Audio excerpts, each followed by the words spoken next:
nebasanyo Ankamini neyaleta idea ya boys dormitory era kwa sente zo zatutabudde naye buli omu ali musanyufu bangambye Frank Antamine Shalom bakedde mu bond lwamanyiga omugagga affe Petro Nyamini nange ndi wano wadde liri puzzle makasi eyatukubye.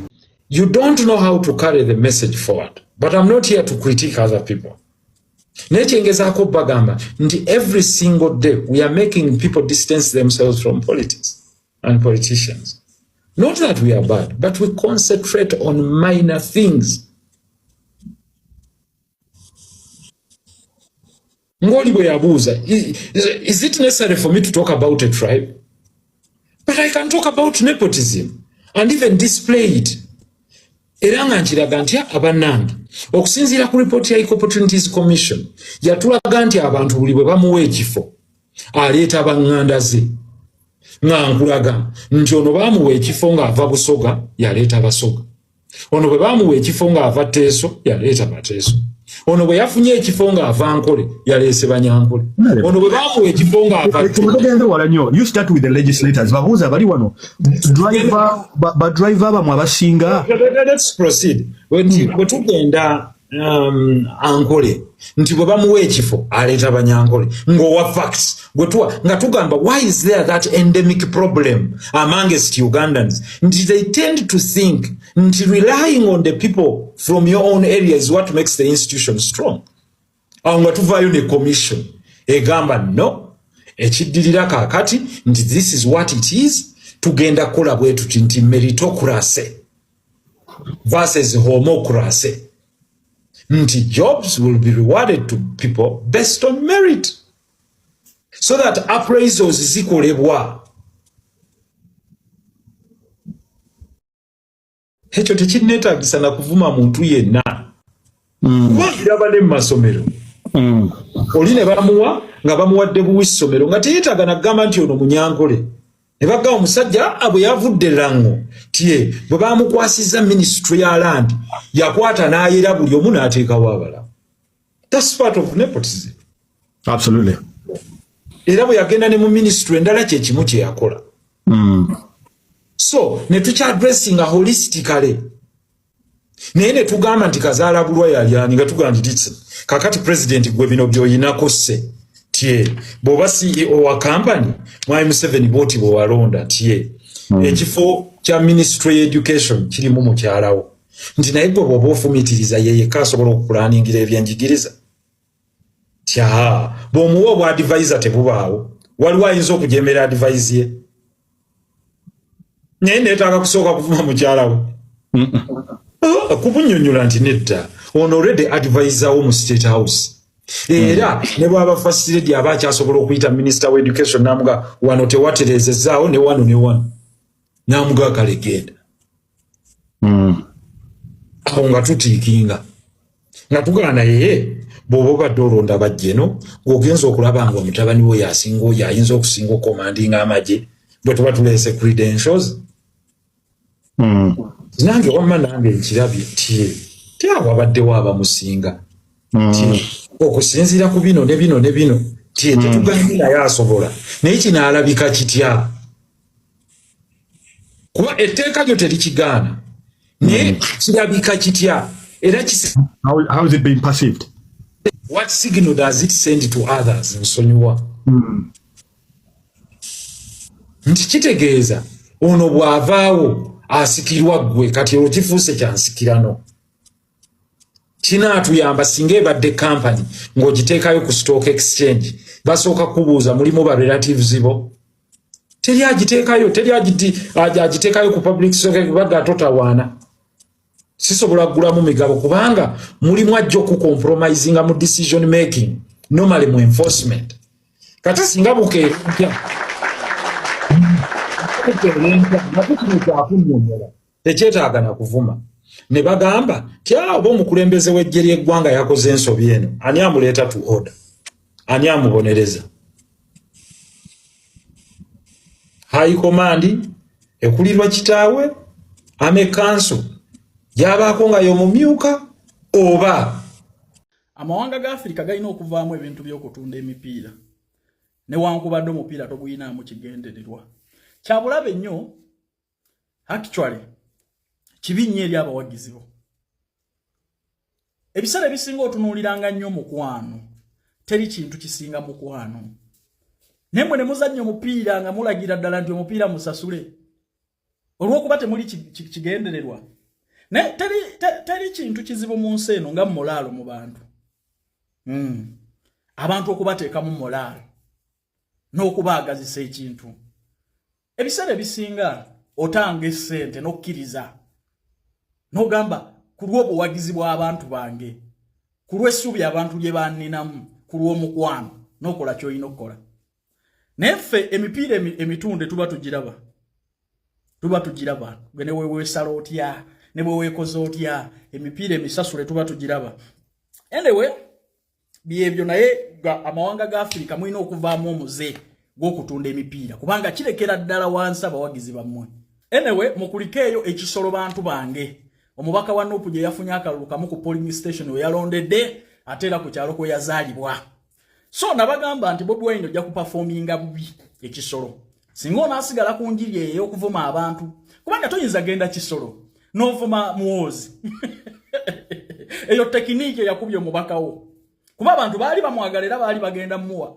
naye enjiri yo ey'obusosoze enjiri ye eyawula mu mawanga enjiri ye ey'okuvuma abantu ekola wano mu Buganda abantu gye batalowooza nnyo gye balonda bakomediani bagende babateeseze ne gundi wayimba bulungi kati enjiri yo waneetunda kozi abaganda ba wano tebafa nnyo ku bintu birimu makulu naye bw'otunuulira abantu abali intellectual n'ogenda ne weesimba mu maaso gaabwe n'otababuulira kintu kyonna kisobola bakulaakulana kubayamba n'odda mu kuvuma abantu omubaka wo baamuziriddeawo naye ng'oyo muwala abadde so popular era abantu babadde bamwagala abalinaale babadde tebalina bwe bayinza kumuwangulira naye problem nti yakulemberwa omubi era nze mbabuulira abantu abalinamu ensa ng'era ng'okyayagala n'okuwangula olina gw'otalina kulabika naye ajja ku butuuti n'avuma abantu that politics cannot work anymore okuleka wano mu Buganda wosobola okujja n'otandika kulengeza balala n'oleeta entalo zo n'abantu ebitayamba community gwe n'otandika okubifuula emboozi nojja n'otandika okuvuma bampuuga n'ovuma baani wano mu Buganda bitunda naye singa okwata onoovuma omuntu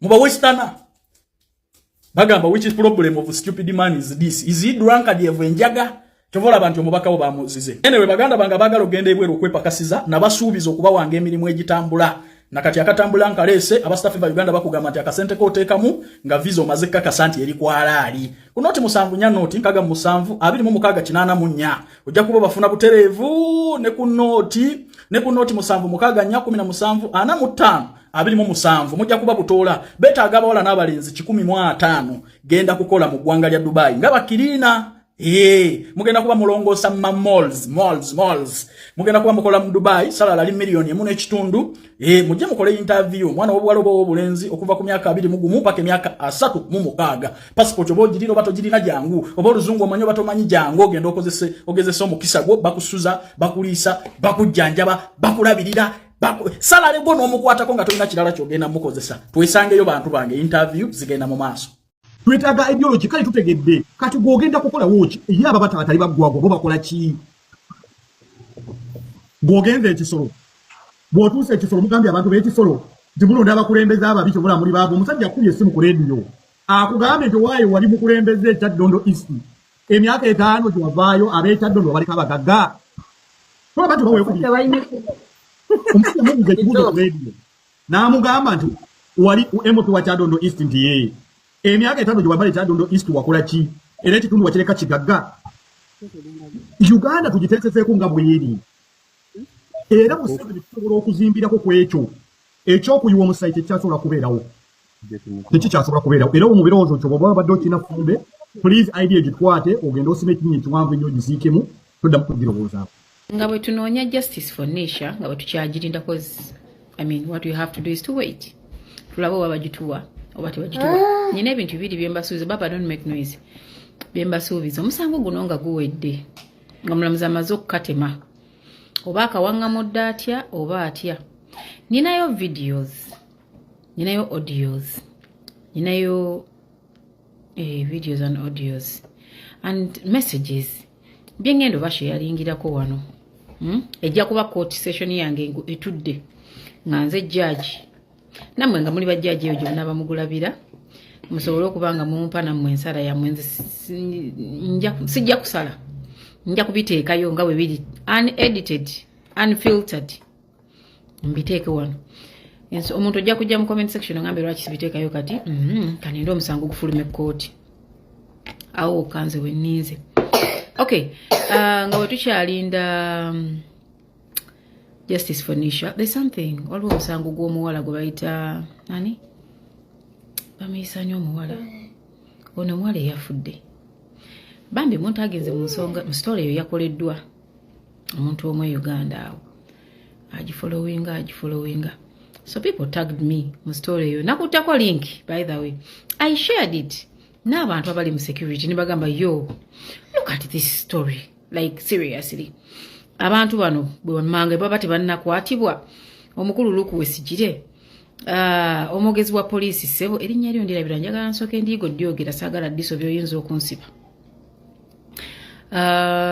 abakulira aba CID ekibuli mwe ba investigators baffe betulina mukola ki okubanga abantu bano bamanga tebannakwatibwa mu bantu abo mulimu omusajja gwe bayita Kato agambibwa okubanga ye mwami w'omukyalo oyo nebuuza lwaki tannakwatibwa mulimu mukyala wa Kato eyali mu mmotoka ku lunaku olwo bagamba omwana ono yafuna accident mulimu gwe bayita Tendo sister wa Kato lwaki tannaba kukwatibwa mulimu driver wa Kato yali abavuga olunaku olwo lwaki tannakwatibwa mulimu aba funeral service bagise Pearl funeral service something lwaki tebannakwatibwa okuva ku executive because executive yajja okubawa ani wansi eya receivinga business eno era ng'emugamba omulambo gukimawa mulimu n'omwana omuto oyo omwana omuto akwatibwe wadde nga muto bamutwale abakugu ababuuza abaana bato bamubuuza ebibuuzo bamuteeke mu bajuvenile basooke bamubejjeko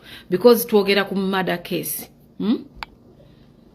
abantu abo wammanga lwaki tebannakwatibwa abakago ku airport e Uganda abayi kubanga omulambo guddira mu Kago twagala batukwatireyo eyali ku Kago olunaku olwo atuwe listi y'ebintu bye yayingiza mwalimu ku mulambo gw'omuntu mu Kago ezajja mu ggwanga waliwo aba medical tubayite abaki tubayite bapunga wano tubayite bani tubayite aba paramedics ku kisaawe omuntu bwajjanga mulwadde ng'ajja ne baluwa z'obusawo tebamukuwa direct bayina minutes ze bamukujjako ne ba registering omulwadde oyo ne kiki kyayingiza kubanga baba beeraliikirira yalibanga ayingizza obulwadde bwe tutayina mu ggwanga yalibanga ayingizza obulwadde bwe tutamanyi mu ggwanga okitegeera kati ate tekyawukana ku mulambo omulambo bwe guyingira bayina okuguwandiisa bayina okumuggyako passport omuntu oyo kubanga mufu neekubwamu ebituli n'aligisteringibwa mu bafudde ne baweereza aba internal affairs information eyo nti omuntu ono akatabo ke tekaddamu okutambulako wadde afudde biwedde eriyo realities zetutalina kubuusa maaso bwe bagamba nti omukazi yakwata looni ensi nunsi gy'abadde akolera ajje azimbe n'omusajja we kati nga tutunuulidde kalina tutunuulidde ebintu nti omukazi wattu byabadde ayiyokola nga gaayi kiragira ddala nti gaayi ensonga ezamuttisa omukazi zaalinga 3 either ssente ze yamusindikiranga nga talina awadde 10 yakola bibye yazirya na mukazi we oli gwe twogeddeko ennyumba omusajja eri mu mannya ge ate omukazi yatandika okubanja ebintu okusaba ku bintu bye bakoze nga tabiraba ekyokulala ng'omusajja tali ready kufiirwa family eno gye yakureatinga because of this other man this other woman kino kyeraga mu lwatu nti waliwo conspiracy eri wakati w'abantu bano ey'okutta ono omuwala buli kintu kye boogera tekikwatagana bw'ongamba nti owa funeral service nze let me give an example I run a funeral service home you come to me give me your business nengamba yo ngenda kugikola nenyingiza mu bitabo byange why would I run away from an interview I can't era nja kujja nkugambe nti yesebo nze bampa omulimu ku nnaku z'omwezi bwe guti era nagenda ku kisaawe Entebbe funeral homes ezo nga zijja abafu ku kisaawe balina bwe basayininga there is a signature weyina okuteekebwa that signature was put somewhere they signed somewhere okujjayo omulambo. You people, let me tell you one thing. Munsi ebintu bibiri ebizibu by'okutambuza. Kuliko omulambo n'omwana omuto. Omulambo n'omwana omuto. Omwana ne bw'oba otambuza wuwo aliko emisoso. Let me give an example. Otambula we katata w'omwana tomulina. Hawa. Mukubire simu. Tuwe baluwe kakasanti yakukkiriza afune visa yo n'ogijjayo. Tuwe baluwe kakasanti yakukkiriza omutambuze yo n'ogibawo. Mukube simu abatakwata ne bakutuuzaawo mu kasenge mpaka nga bamufunye. Because they know waliyo child trafficking. Kati baagala nnyo okubaba nga babi avoiding ebintu ng'ebyo. Because at the end of the day omwana bw'ayingira mu nsi endala, ensi endala esobola okuggula omusango kw'enensi. Kati tuddeyo ku mulambo. Omulambo eddwaliro gye baagujja. But when medical report, police ya Uganda, mufune medical report, communicate, ensenzi muwadde enfirika nezina system ekola mu okutusinga. Yaffe. Musufune medical report, mukube eddwaliro kubanga trust me, death certificate ebako contact and everything yafudde ki yayingira sawa mekaba ani abamulese tata. Era abaddewo ng'owooluganda atutte omulamba alina okusayininga eddwaliro mulikubire. Tuddeyo ku Entebbe airport. Wadde nga airport yaffe tekola. Wadde nga airport yaffe ine ebizibu eri lose, but trust me, tosobola kuyingiza mulambo ni watasigala record. Unless ng'oli mukozi wa government. Kubanga abakozi ba government babuza obujulizi. Kye mwagala otugamba ono kato mukozi wa government? I don't think. Ne bw'abeera. Let's go back to the system. Tuchekinge. Entebbe International Airport ina videos. Tugende mu kago gye zitukira gye basayiningira nti baleese bino emujjiddemu dead body.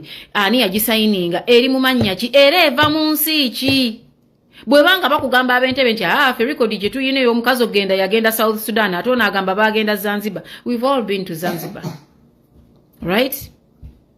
Kitegeeza bw'oba ogiyingira Zanzibar waliwo obukakafu unless ng'ogamba wayita wansi n'omulambo n'oguyita wansi ate n'oguvuga n'oguleeta ku kisaawe n'okolagana n'abakago ne mukona ivinga okuzannya firimu yammwe gye mwakola ki gye mwazannya. So today tufune yakola kwolo lunaku mu kago office eyasayininga omulambo ogwo nga gufuluma kuba ndaba buli mulambo bagukwasa aba family they sign somewhere out of experience. You have to sign somewhere.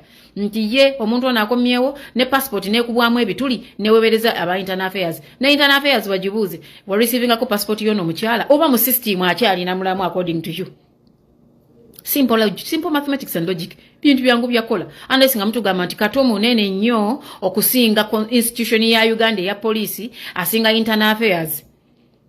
Then bana aba funeral home ina nenye sima ya palu bichi mujigendeko musibe buli kiyenje ekiri awo bajja kwogera. Ebintu ebimu buli omuntu abikwasanga nga mwetufiirayo gwa nagambe bwe tutya abantu bagenda okutufaako nga tewali ayamba nga tewali ataasa. Me have done my part. Vit sole njirabye ewo omuntu nange nsharinze link kube mmanyi munange bemmanyi nti bakola boba wa link. So katika tulinde tulabe ekiddako. Ono musajja wa funeral home bamukwatirewo day one. Mukazi wa kato muganda wa kato Tendo n'omwana waabwe bonna ne driver waabwe munda. Ono omuntu be bamwetira. Era bamanyi ekyamusa nga bakweka bintu bya mukazi be yakolerera. Okitegeera omukazi bwe yadda yateekawo embeera n'asaba.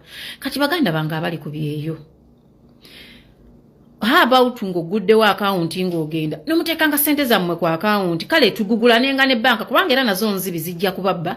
I can't guarantee nti tebajja kubabba. Oba kale maama waazirye kuba yaba yakuzaala ogambe eyazirya ye yanzaala. Because really mulekerawo okuwa abasajja ssente. Luli nalaba mukazi afukamidde mwami hamu nyamba mukozi wa ali mu kuwasiza mu ssente zange hamu teyaliiyo ng'owoona omusajja ssente.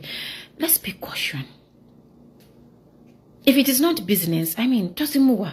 Siteke kwa account oba maama wo kala oba baganda bo baziri ogamba wanga baziri aba Luganda. Ayizulu. Nenga Uganda police have shared all the links since za story eno zenda babagikola eyagikoze links tuziba wadde tulinze mukole. Thank you so much. Tukoye ibannange. Omuntu